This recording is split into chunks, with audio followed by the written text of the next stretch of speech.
Reparations Day. Happy Juneteenth.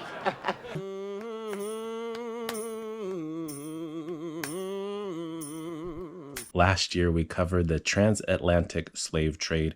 This year, we're going into slavery itself in the United States. I first want to read a letter by the slave owner Willie Lynch, which set the stage for how African Americans treat each other to this day. This letter was written 1312, 100 years before the transatlantic slave trade ended. So I'll read some and just pretend I'm a white slave owner. And if you hear me say ... that means I'm skipping lines. I'll read it like this is story time, I guess. Gentlemen, I greet you here on the bank of the James River in the year of our Lord. First, I shall thank you, the gentlemen of the colony of Virginia, for bringing me here. I am here to help you solve some of your problems with slaves. While Rome used cords and wood as crosses for standing human bodies along highways in great numbers, I caught a whiff of a dead slave hanging from a tree a couple miles back.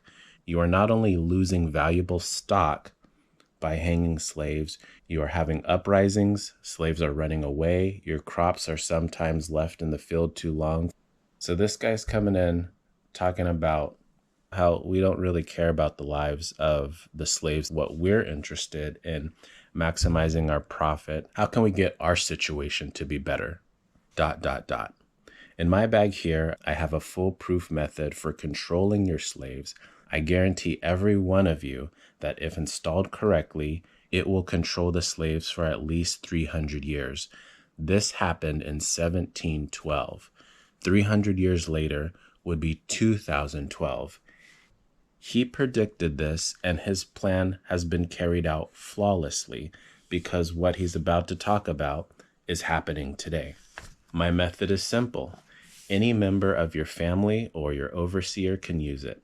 I have outlined a number of differences among the slaves, and I take these differences and make them bigger.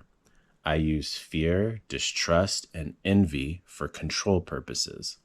On top of my list is age. ... The second is color or shade. There is intelligence, size, sex, sizes of plantations, status on plantations, and attitude of owners. ... The black slaves, after receiving this indoctrination, shall carry on and will become self-refueling and self-generating for hundreds of years, maybe thousands. Don't forget, you must pitch the young black males against the old black males. You must use the dark-skinned slaves versus the light-skinned slaves. You must use the female versus the male. You must also have white servants and overseers who distrust all blacks. But it is necessary that your slaves trust and depend on us. They must love, respect, and trust only us. Gentlemen, these kits are your keys to control. Use them. Have your wives and children use them. If used intensely for 1 year, the slaves themselves will remain perpetually distrustful. Thank you, gentlemen. If you're too stupid and too ignorant and don't know and too slow, because a lot of people are brainwashed. That Willie Lynch and slow. I went to Yale. Well, you should have went to jail and learned something. Now, if you're not a person of color, I don't know if you know this, but it is common knowledge that black people have a distrust of other black people. How often do we go shop at Walmart, Target, Amazon, and distrust the black-owned shops that are also available to us online? It's crazy how he outlined the game plan, executed it, and it's still working against us today. This kind of sets the stage for slavery. Slave owners have an increased level of control over slaves.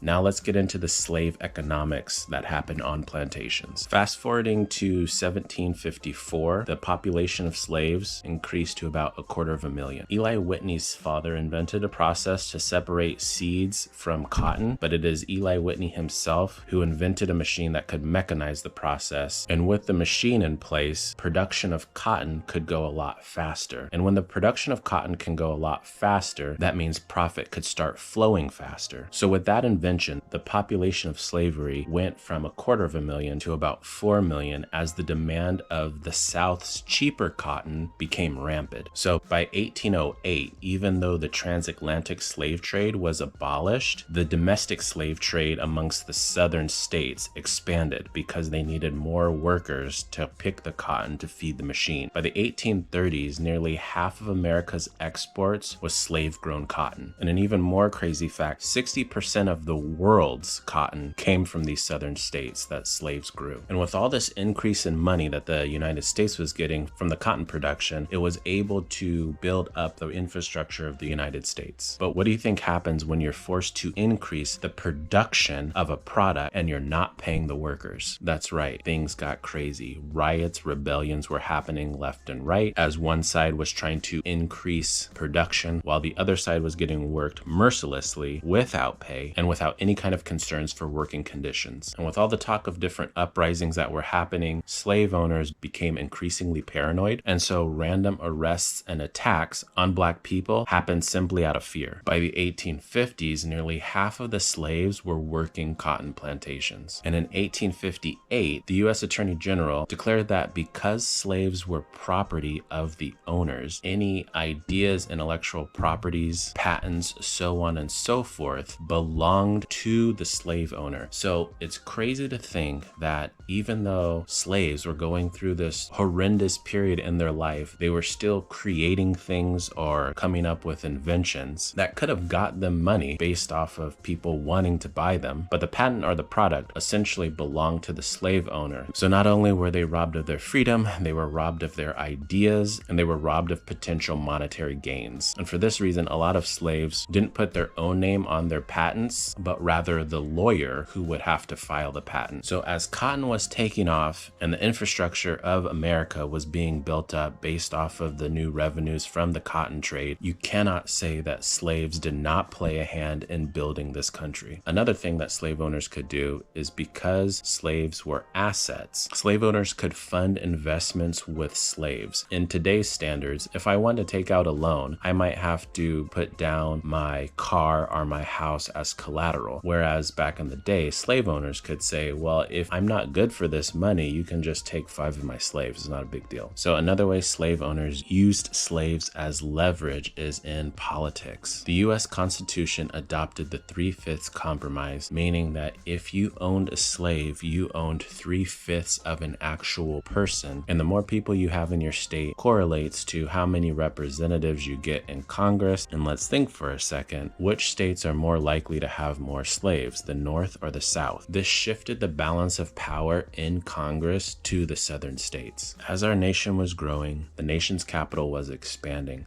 So DC needed its buildings built, and slaves were forced to build the White House. They don't want to give credit. We built the White House. We built that. The White, was working. The white folks got mad when they finished. Call it the White House.